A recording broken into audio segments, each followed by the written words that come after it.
Kumusta na po kayo mga kaibigan? Umaasa po kami na lagi po ay nasa mabuti kayong kalagayan, maging ang inyong buong sambahayan. Ito po ang inyong lingkod, ang kapatid na Michael Sandoval, at maraming salamat po sa inyong pamalagiang pagsubaybay sa palatuntunan ito ng Iglesia ni Cristo. Ngayon po ay makakasama natin ang kapatid na June Francisco. Kapatid na June. Maraming salamat po, kapatid na Michael, at sa lahat po ng mga sumusubaybay sa programang ito. Sana po ay nasa magandang kalagayan kayong lahat at samahan po ninyo kami sa gagawin nating pagtalakay. Mga kaibigan, ngayon pong ang Iglesia ni Cristo ay napakalawak na. Sa kabatiran po ng lahat ay sa kasalukuyan ay nakatatag na po ang Iglesia ni Cristo sa 166 na mga bansa at teritoryo.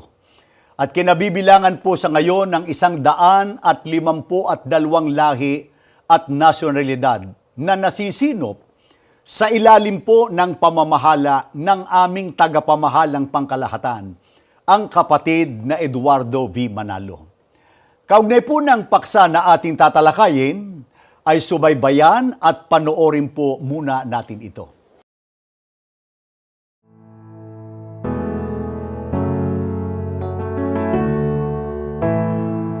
Kahit napakalawak na ng kinalalaganapan ng Iglesia, nakatatag na sa 166 na bansa at mga teritoryo, at ang mga kaanib ay kabilang sa 152 lahi at nasyonalidad.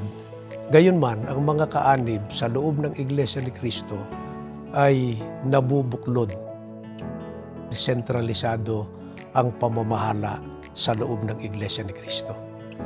At dahil iisa ang ating tagapamahalang pangkalahatan na sa kasalukuyan ang kapatid na Eduardo Manalo, mula sa kanila ay nakararating ang mga aral ng Panginoon Diyos, maging ang mga tagubilin na dapat na makarating sa kanila. Tinitiyak ng pamamahala na makita nilang personal ang kalagayan ng mga kapatid. Hindi lamang ang kanilang pamumuhay, kundi ang kalagayan ng kanilang isinasagawang paglilingkod sa Panginoon Diyos. Maayos na isasagawa ng mga kapatid ang pinakamahalagang pananagutan, ang paglilingkod at pagsamba sa ating Panginoon Diyos. Kaya lalo nilang kinasasabikan ang maihatid sa mga kapatid ang mga salita ng ating Panginoon Diyos. Ang nag-uudyok sa mga kapatid, kaya binibigyan nila ng prioridad ang pagsamba, una dahil sa iyo ng pangunahing katungkulan sa ating Panginoon Diyos. Mahirap ang kalagayan ng pamumuhay sa kasalukuyan. Sa lahat ng dako may nangyayaring mga ligalig, mga kaguluhan, may mga kalamidad. Nangyari itong pandemya na mayroong ipinatutupad na lockdown, mga restrictions. Ipinagbawal ang pagdalaw sa tahanan ng mga kapatid. Gayunman, ang mga may tungkulin sa loob ng Iglesia, hindi tumigil sa pagsubaybay, sa pag-aalaga. Gumagawa sila ng paraan na hindi sila makalalabag doon sa ipinatutupad ng gobyerno para malaman nila kung ano ang kalagayan ng mga kapatid na yun ipinararating nila sa ating namamahala. Ang mga kaanib sa Iglesia ni Cristo, kahit ano pa ang sitwasyon na nagaganap sa kanilang paligid, tinitiyak nila, nagagampanan nila ang kanilang tungkulin na sumamba sa Diyos. At ang kanilang pananalig doon sa pagsamba, ipagkakaloob ng Panginoon Diyos ang lahat ng kanilang mga pangangailangan.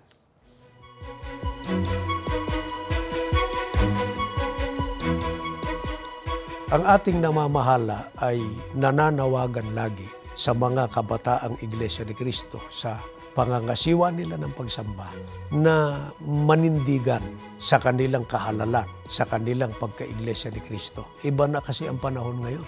Napakarami ng mga tukso. Kaya ang namamahala, laging nagpapaalaala sa kanilang pagtuturo ang mga kabataang Iglesia ni Cristo makapanindigan sa kanilang kahalalan. Malaki ang kinalaman nila sa kinabukasan ng Iglesia. Sila ang magtataguyod ng mga paglilingkod sa Diyos. Kaya ang ating namamahala, binubusog ang mga kaanib sa Iglesia ni Cristo ng mga aral ng Diyos. Hindi sila nagsasawang magturo. Kasabay ng mabilis na pagdami ng bilang ng kaanib ay ang pagdami ng mga may tungkulin sa Iglesia ni Cristo. Napakalaki ng papel na ginagampanan ng mga may tungkulin para ang mga kapatid ay mamalaging nakaugnay sa namamahala sa Iglesia. Pagka nakatanim sa kanilang isip at sa kanilang puso ang mga salita ng Diyos, hindi sila makagagawa ng labag sa kalooban ng Panginoon Diyos. Ang lagi nilang mabibigyan ng kasiyahan sa lahat ng kanilang gagawin ang ating Panginoon Diyos.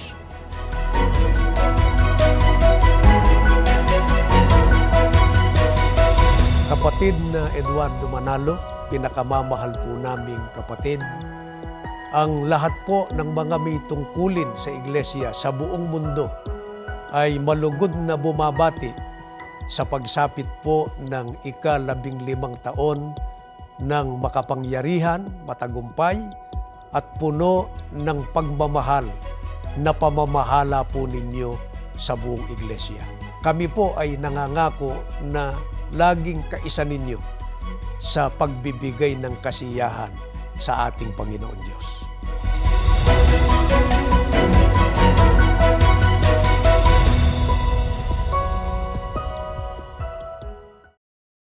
Mga kaibigan, ang napanood po ninyo ay kaugnay ng pagunita ng Iglesia ni Cristo sa ika-15 na anibersaryo ng pamamahala ng kapatid na Eduardo V. Manalo. At para sa kabatiran ng lahat, kapatid na June, ang isa po sa uniqueness o ikinatatangi ng iglesyang ito, mga kaibigan, ay mayroon po itong centralized administration o sentralisadong pamamahala sa pangunguna po ng aming executive minister o ng aming tagapamahalang pangkalahatan, ang kapatid na Eduardo Manalo. Ang lahat po ng isinasagawa ng mga gawain sa Iglesia ni Cristo, iba't ibang mga aktibidad ay laging nakaugnay. Take note po, laging nakaugnay sa pamamahala ng Iglesia. At gaya ng alam mo, kapatid na June, hindi tayo nagkakanya-kanya na kung anong maisip, mga kaibigan. Ano po dahilan? Sapagkat malinaw po sa amin, sa mga kaanib sa Iglesia ni Cristo, kung gaano kaimportante o gaano kahalaga na ang tao po ay manatiling nakaugnay sa pamamahala ng Iglesia.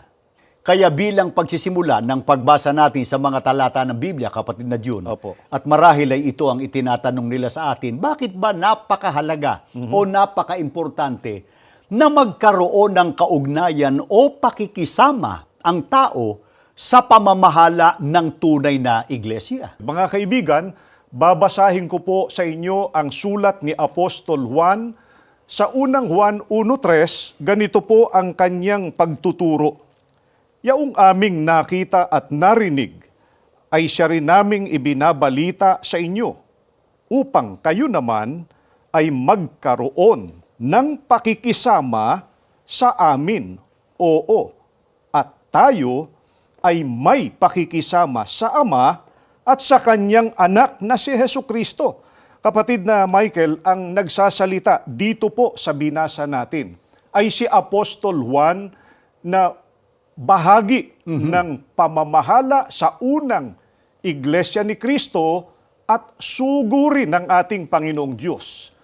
Sana po ay napansin ninyo, mga kaibigan, ang kausap niya ay ang mga kaanib sa unang Iglesia ni Cristo noong unang siglo. At batay sa talatang binasa natin, kapatid na June, ano ang kalooban ng Diyos na itinuro, pansinin po nyo, itinuro ni Apostol Juan bilang bahagi o kasama siya sa pamamahala ng unang iglesia? Ayon po kay Apostol Juan, ang sabi niya sa kanyang pahayag, kayo naman ay magkaroon ng pakikisama sa amin.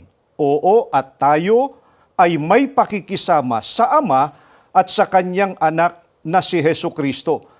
Kailangan muna na magkaroon ng pakikisama o kailangan po na maugnay sa kanila, sa pamamahala, ang tao upang magkaroon ng pakikisama sa Ama at sa ating Panginoong Hesu Kristo. Kaya naalala ko lang, kapatid na Jun, yun bang aral na itinataguyod ng Iglesia ni Cristo na kailangan munang ang taong maugnay sa sugo o sa pamamahala para magkaroon ng kaugnayan sa Diyos? Yun ba inimbentong aral natin? Hindi po natin inimbento yung kapatid na Michael, at napansin naman ng ating mga taga-subaybay, nakasulat po sa Biblia. Aral po ng ating Panginoong Diyos na kailangan po na ang tao ay kailangang may pakikisama o maugnay sa pamamahala ng iglesia. Kung itanong nila sa atin ganito, bakit napakahalaga na ang tao ay maugnay sa pamamahala o sa sugo para magkaroon siya ng kaugnayan sa Panginoon Diyos? Ano bang mahalagang ipinagkatiwala o ipinagkaloob sa sugo ng Diyos o sa pamamahala ng tunay na relihiyon? Babasahin ko po sa inyong nakasulat dito po sa 2 Korinto sa 5, 18 hanggang 20. Datapwat ang lahat ng mga bagay ay pawang sa Diyos, na pinakipagkasundo tayo sa Kanya rin sa pamamagitan ni Kristo, at ibinigay sa amin ang ministeryo sa pagkakasundo, sa makatwid bagay na ang Diyos kay Kristo ay pinakipagkasundo ang sanlibutan sa Kanya rin, na hindi ibinibilang sa kanila ang kanilang mga kasalanan, at ipinagkatiwala sa amin ang salita ng pagkakasundo. Kami nga'y mga sugo sa pangalan ni Kristo, nawaring namamanhik ang Diyos sa pamamagitan namin, kayo'y pinamamanhikan namin sa pangalan ni Kristo, na kayo'y makipagkasundo sa Diyos. Kapatid na Michael, ipinapapansin natin sa ating mga televiewers ang dalawang mahalagang binabanggit po ni Apostol Pablo na ipinagkatiwala sa sugo o sa pamamahala ng tunay na iglesia. Ang sabi po ni Apostol Pablo, mga kaibigan, pansinin po ninyo, ibinigay sa amin sa sugo o sa pamamahala. Hindi sa lahat, Opo. kapatid na Jun? Opo, ibinigay sa amin ang ministeryo sa pagkakasundo. Ang ministeryo po tumutukoy sa pangangasiwa o sa pamamahala. At sana napansin din nila, ano yung ikalawang mahalagang bagay na ipinagkatiwala sa sugo o sa pamamahala ng tunay na iglesia? Ang ikalawang bagay po na binabanggit, mga kaibigan, ang sabi ni Apostol Pablo, at ipinagkatiwala sa amin ang salita ng pagkakasundo. Ang sabi, salita ng pagkakasundo. Kapatid na Opo. Diyos, sino bang dapat magkasundo? Ang dapat po na ipakipagkasundo, kapatid na Michael, ay ang tao sa ating Panginoong Diyos. Kaya mga kaibigan, sana napansin din po ninyo, sino ang may karapatan na mangasiwa at magturo sa mga tao ng mga salita ng Panginoon Diyos para ang tao, kapatid na Jun, Opo. maging kasundo ng Panginoon Diyos? Hindi po kahit na sinong tao, kapatid na Michael. Binasa na po natin sa Biblia ang sugo ng Panginoong Diyos o ang pamamahala sa tunay na iglesia. Siguro nag-iisip yung mga kanina pa'y sumusubaybay sa atin, Opo. lalo yung mga bagong sumusubaybay. Bakit kailangan, kapatid na Jun, na ang tao ay ipakipagkasundo sa Panginoon Diyos? Ano bang nangyari sa dati-rati ay magandang relasyon ng tao sa ating Panginoon Diyos? Babasahin ko po sa inyo sa Kolosas 1:21, subaybayan po ninyo mga kaibigan. At kayo, ng nakaraang panahon, ay nangahihiwalay at mga kaaway sa inyong pag-iisip, sa inyong mga gawang masasama. Mula po nang ang tao ay magkasala, nahiwalay na po sa ating Panginoong Diyos. Nahiwalay lang ba, kapatid na Jun? Hindi lang po nahiwalay, kundi itinuring pa ng ating Panginoong Diyos na kanyang mga kaaway. Kaya hindi magandang kalagayan. Ano ba ang masamang kalagayan pagka ang tao ay itinuturing ng Diyos na kaaway dahil nga sa kasalanan? Babasahin ko po itong nakasulat dito po sa Ebreo sa 10:27, mga kaibigan, pakinggan po ninyong mabuti. Kundi, isang kakilakilabot na paghihintay sa paghukom at isang kabangisan ng apoy nalalamon sa mga kaaway. Dito po sa binasa natin, mga kaibigan, tiyak po na hindi maliligtas pagka ang tao po ay namalaging kaaway ng ating Panginoong Diyos. Kaya kung itinatanong nila sa atin, anong kailangan ngayon para ang tao maalis sa pagiging kaaway ng Diyos at huwag makasama sa parurusahan sa apoy? Kailangan po na ang tao ay maipakipagkasundo sa ating Panginoong Diyos. Kung paano po maipakikipagkasundo ang tao sa ating Panginoong Diyos, ayon po sa mga apostol, binasa po namin kanina, kailangan po ang sugo o ang pamamahala sa tunay na iglesia sapagkat sila po, kapatid na Michael, ang tatiwala sa salita at ministeryo ng pagkakasundo. Kaya meron tayong mensahe sa lahat ng mga sumusubaybay sa atin at Opo. dadalangan natin ng pagsasalita. Mga kaibigan at mga magulang, napakalaki po, inuulit po namin, napakalaki po ng kapakanan, kahalagahan at kaugnayan ng pamamahala sa loob ng tunay na iglesia sa ikaliligtas ng tao para ang tao ay muling maging kasundo ng Panginoon Diyos at huwag makasama sa parurusahan pagdating po ng araw ng paghuhukom. Marahil po ay ito ang iniisip ninyo ngayon. Hindi kaya magagawa ng sino man sa atin, sa ganang sarili lang natin na makipagkasundo sa Panginoon Diyos? Abangan po ninyo ang sagot sa amin pong pagbabalik ng kapatid na June. Sa araw-araw na pamumuhay, ang tao ay may iba't ibang pananagutan sa kanilang sarili, sa pamilya, at sa lipunan. Ako po ay isang obigynecologist. Ang aking pong hanap buhay ay alam na po natin walang oras. Halos 24 hours on call po ako na tinatawag pag po may nanganganak. Pagkakataon po, natatlo po hanap buhay ko noon eh. Ako po ay nasa SSS, sa gabi nagtuturo po ako, tapos linggo consultant pa ako. Nagtatrabaho po ako kasalukuyan sa Philippine Statistics Authority bilang statistical analyst po. Ako po ay nagtapos po ng computer engineering sa UP Diliman. At sa kalusuyan po, ako po ay ngayon ay second year medicine po.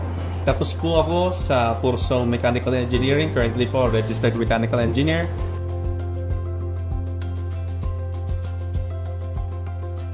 Wala na akong ibang pinagkakakita kundi sa dagat, nangingisda lang ako.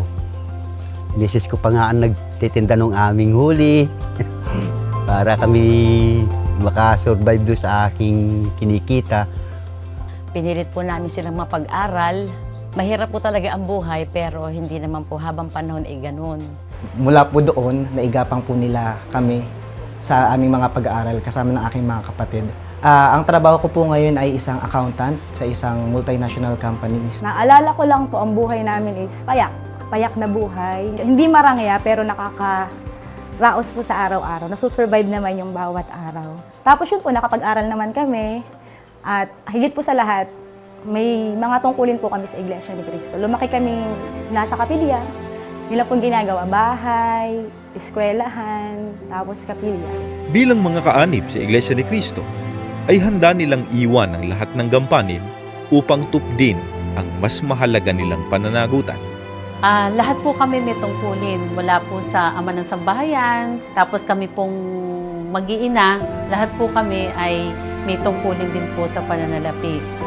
Bilang manggagamot po, kami sa lokal po ng Pasay, meron po kaming free clinic every Sunday po. Pagamat wala pa po nun yung ating INC giving, patagal na po namin ginagawa yon. Tinitignan po namin yung mga kapatid at saka po yung mga hindi kapatid, ginagamot din po natin. Ang aking pong mga anak, nagsimula po sa pagsamba ng kabataan, mga awit po sila. Nung nagsimula na po sila mag-aral, kumuha sila sa CBA po at saka sa Kapisanan. Distrito rin po, nagkaroon po sila ng tungkulin. Pareho po ng sinasabi po namin kasi malaking biyaya po yun eh. Po ay may kasalukuyan po tungkulin po sa pananalapi. Ngayon po ay nagkaaral po ako ng medisina. At para sa akin po ay nais ko po ito ay gamitin sa paglilingkod. Nais ko pong makasama sa lingap po bilang isang doktor balang araw. At gusto ko po maging kasangkapan ng Diyos sa paggagaling po ng mga kapatid at ating mga kababayan. Napalaki ko ang aking mga anak mula sa aral ng Diyos. Yung pong aking mula sa kanilang pagkabata ay iminulat ko sa kanila na kung ano po yung utos ng Diyos, yun po ang susundin. Mula po nung aking kabataan na binihisan ako ng aking nanay na katoga. Ngayon po, ako po ay isang organista na katoga pa rin. Ako po ay isang tagapagturo na nakatoga pa rin, tumutupad sa koro. Ayun din po ang pinamulat nila sa amin, yung maging mananampalataya, masiglang may tungkulin, at mapagmalasakit po sa mga manggagawa at ministro ng iglesia. Darating po ang panahon na maghihiwalay kami ng mga anak ko. Inaasahan ko po na kung sila'y laki sa pananampalataya, sa mga pagsamba, ay masaya po ang sarili ko na maiwan namin sila nasa tungkulin. Masaya na po kami, basta wag lang sila maiwalay sa iglesia. Pero alam ko po kung hindi iiwan ng iglesia ng mga anak ko, matitibay po yan. Tanaw nila ang matagumpay at makapangyarihang pangunguna ng kapatid na Eduardo V. Manalo sa kabuuan ng iglesia. Kaya naman, sila ay nagpaabot ng mensahe sa ating tagapamahalang pangkalahatan. Nagpapasalamat po ako sa kay Eduardo Manalo kasi hanggang ngayon ramdam namin, malayo man sila, pero parang malapit din kasi hindi sila nagsasawa na magbigay ng mga pagtuturo, lahat mo ginagawa para sa ikatitibay ng bawat sambahayang Iglesia ni Cristo. Napakabalaking bagay po yung yung pagmamahal ng pamamahala, pagmamalasakit sa iyo, yung mga kilusin po na galing sa pamamahala. Hindi lang basta kilusin po, yung biyaya po yun eh. Ang turing po ng biyaya, kailangan makabahagi po kami, may itinuturo po pamamahala doon eh. At hindi lang basta kami pupunta, kailangan pamilya po kami. Nagpapasalamat po ako sa tagapamahala po na meron pong mga kapisanan po sa kadiwa, para sa binhi, sa buklod. Ako po'y nagpapasalamat sa tagapamahalang pangkalahatan dahil po sa mga itinatag nilang mga gawain para po sa kapisanang pangsambahayan. Nakinabang po ng malaki ang aming sambahayan sapagkat nag-guide po namin ang aming mga anak sa pamamagitan ng mga tinuturo po nila sa atin. Kung hanga ako sa ating tagapamahalang pangkalahatan, kay Eduardo V. Manalo, Nagpapasalamat kami sa pamamahala dahil sinisino po nila lalong-lalo na ang mga kabataan na makapanatili sa pagka-Iglesia ni Cristo sa kanilang mga tungkulin at matatag pa po ang kanilang mga pananampalataya. Masasabi ko lang po sa ating pamamahala, mahal na mahal po namin kayo.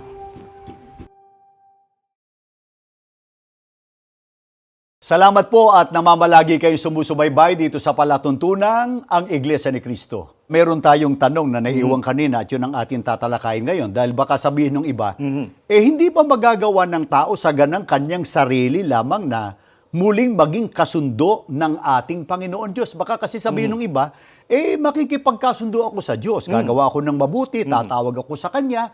Kahit hindi na niya ako dumaan dyan sa itinuturo niyo sa Biblia na sugo o pamamahala na pinagkatiwalaan ng salita at ministeryo ng pagkakasundo. Mga kaibigan, meron pong pahayag mismo ang Panginoong Diyos. Babasahin ko po sa inyo ang nakasulat po dito sa Kawikaan sa 1:28. Kung magkagayoy, tatawag sila sa akin, ngunit hindi ako sasagot. Hahanapin nila akong masikap, ngunit hindi nila ako masusumpungan. Maliwanag po ang pahayag ng ating Panginoong Diyos. Ang sabi niya, hindi ako sasagot, hindi nila ako masusumpungan. Kaya paano napatunayan po mga kaibigan sa pangyayari? Pansinin po niyo, sa pangyayari, na hindi po nagkaroon ng kabuluhan ang mga paglilingkod na hindi nakaugnay doon sa pinagkatiwalaan na magturo ng salita ng Panginoon Diyos. Ito po mga kaibigan at babasahin ko po sa inyo ang nakasulat po sa Gawa sa 10:1 hanggang 2. At may isang lalaki nga sa Cesarea na nagngangalang Cornelio, senturyon ng pulutong na tinatawag na pulutong Italiano. Isang taong masipag sa kabanalan at matatakutin sa Diyos. Siya at ang buong sangbahayan at naglimos ng marami sa mga tao at laging nananalangin sa Diyos. Laging nananalangin sa Diyos. Si Cornelio, kapatid na Michael, ayon po sa ating binasa, masipag sa kabanalan, matatakutin sa Diyos, relihiyoso. Naglimos ng marami sa mga tao at laging nananalangin. Napaka-relihiyoso. Opo. Subalit, kapatid na yun, naging sapat ba yun? Kumpleto ba yung mga ginawa niyang yun? Para siya ay papaging dapati ng Panginoon Diyos at maging kasundo na ng Panginoon Diyos? Itutuloy ko lamang ang pagbasa, kapatid na Michael at mga kaibigan, sa mga talatang 3 hanggang 5, ganito po ang ating mababasa. Nakita niyang maliwanag sa isang pangitain nang may oras na 9 ng araw na pumapasok na patungo sa kanya ang isang anghel ng Diyos at nagsasabi sa kanya, Cornelio.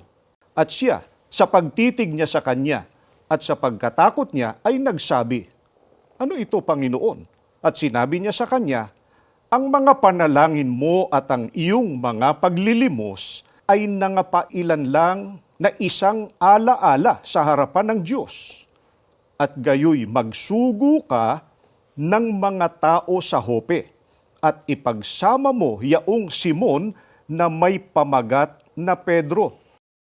Hindi po naging sapat, mga kaibigan, ang mga mabubuting gawa ni Cornelio para siya maging karapat-dapat sa ating Panginoong Diyos. Alaala po sa Panginoong Diyos ang lahat ng iyon. Kaya para maging karapat-dapat si Cornelio sa lahat ng kanyang ginawa, maging kasundo siya ng Panginoon Diyos, kapatid na Jun, batay sa talata, mga kaibigan, ano ang ipinag-utos ng Diyos na dapat gawin ni Cornelio at ng kanyang buong sambahayan? Sa pamamagitan po ng anghel na sinugo ng Panginoong Diyos, kay Cornelio ay iniutos na ipatawag niya si Apostol Pedro. Baka itinatanong nila sa atin, anong kaugnayan ni Apostol Pedro? Bakit kinailangan pa na ipasundo ni Cornelio si Apostol Pedro at umugnay si Cornelio at ang pamilya niya kay Apostol Pedro? Itutuloy ko po sa mga talatang 21 hanggang 22. At pinanaog ni Pedro ang mga tao at sinabi, narito, ako ang hinahanap ninyo.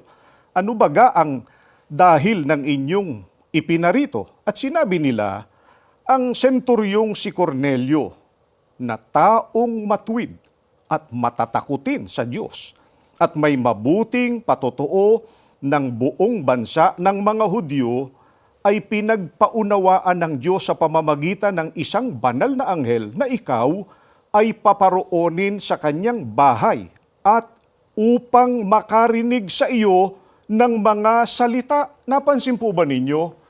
Ang layunin po kaya kinailangan ni Cornelio na umugnay kay Apostol Pedro, ang sabi po ng mga taong inutusan ni Cornelio kay Apostol Pedro upang sa iyo'y makarinig ng mga salita. At batay din sa marami nating pag-aaral, kapatid na June, alin ang tinutukoy na salita na dapat marinig ni Cornelio na ang magtuturo nun ay si Apostol Pedro? Iyon po ang mga salita ng ating Panginoong Diyos na siya ring salita ng pagkakasundo, na ang mayroon lamang pong karapatang mga siwa para magturo nito sa tao ay ang kasama sa pamamahala sa iglesia, katulad po ni Apostol Pedro. Kaya sa bahagi ito ng ating pag-aaral, kapatid na June at mga kaibigan, ano lamang ang ano lamang ang pinatutunayan sa atin ng mga talatang ito ng Biblia? Napakahalaga po, kapatid na Michael, napakahalaga po ng pamamahala, mga kaibigan, sa tunay na iglesia.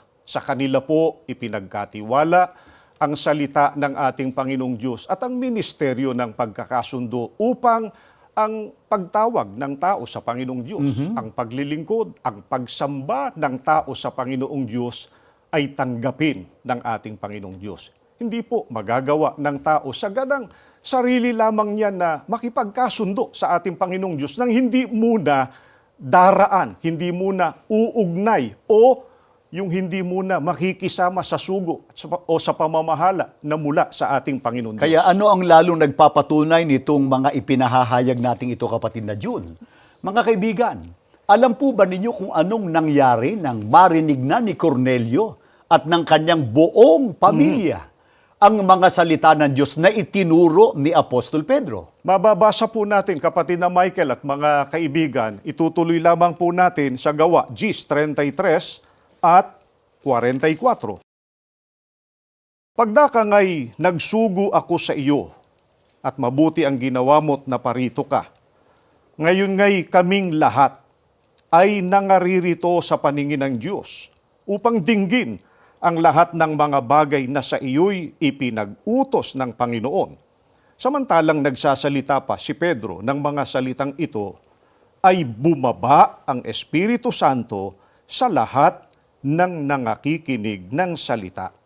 Mga kaibigan, nang tanggapin po ni Cornelio at ng kanyang sambahayan ang mga salita ng Panginoong Diyos na ipinangaral ni Apostol Pedro, ang sabi po ay bumaba ang Espiritu Santo sa lahat ng nangakikinig ng salita. Ano lang ang katumbas no na bumaba sa kanila ang Espiritu Santo? Pinapaging dapat na po ng ating Panginoong Diyos o tinanggap na ng ating Panginoong Diyos ang kanilang mga paglilingkod. Eh bakit natin natitiyak yung kapatid na yun? Kasi baka itinatanong nila sa atin, ano bang kahulugan kapag ka ang tao ay tinanggap o tinatanggap na niya yung kaloob ng Espiritu Santo, bunga ng pangangaral, ng sugo o ng pamamahala sa loob ng tunay na iglesia? Meron pong ipinahayag si Apostol Pablo na bahagi rin ng pamamahala sa unang iglesia ni Kristo sa Efeso 1:13 hanggang 14. Kayo may naging bayan ng Diyos nang kayo'y manalig sa Kanya matapos ninyong marinig ang salita ng katotohanan, ang mabuting balita na nagdudulot ng kaligtasan. Kaya't ipinagkaloob sa inyo ang Espiritu Santong ipinangako ng Diyos bilang tatak ng pagkahirang sa inyo. Ang Espiritu ang katibayan ng mga pangako ng Diyos sa ating mga hinirang hanggang kamtan natin ang lubos na kaligtasan. Purihin natin ang kanyang kadakilaan.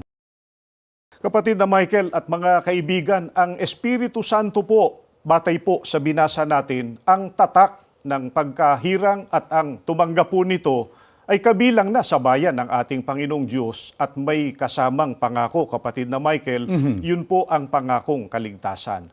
Yun ang tinanggap ni Cornelio at ng kanyang mga kasama pagkatapos po na sila'y makarinig o makapakinig ng mga salita ng Diyos sa pangangaral po ng pamamahala mula kay Apostol Pedro. Kaya hindi po makaiiwas ang tao na umugnay sa katiwala ng salita at ministeryo ng pagkakasundo na sila po ang sugo ng ating Panginoong Diyos o ang pamamahala ng iglesia.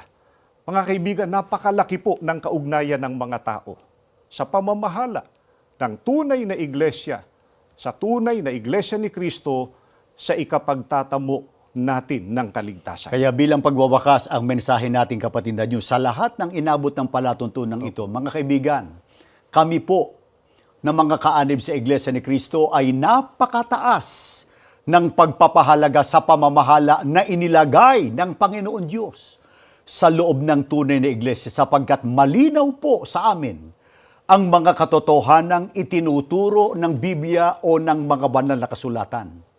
Ang binigyan ng Panginoon Diyos ng karapatan na mangasiwa at magturo upang ang tao ay ipakipagkasundo sa Panginoon Diyos ay ang sugo o ang pamamahala sa loob ng tunay na iglesia.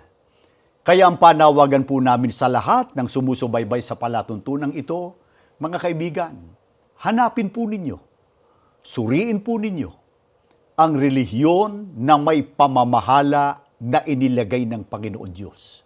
At sana po, isama ninyo ang iglesyang ito sa inyong sinusuri upang magkasama-sama po tayong lahat sa loob ng tunay na relihiyon at maging karapat-dapat sa Diyos at tayo po magawa natin ang tunay na pakikipagkasundo sa Panginoon Diyos at makasama tayo higit sa lahat sa kaligtasan na ipinangako ng Diyos sa pamamagitan po ng ating Panginoong Kristo.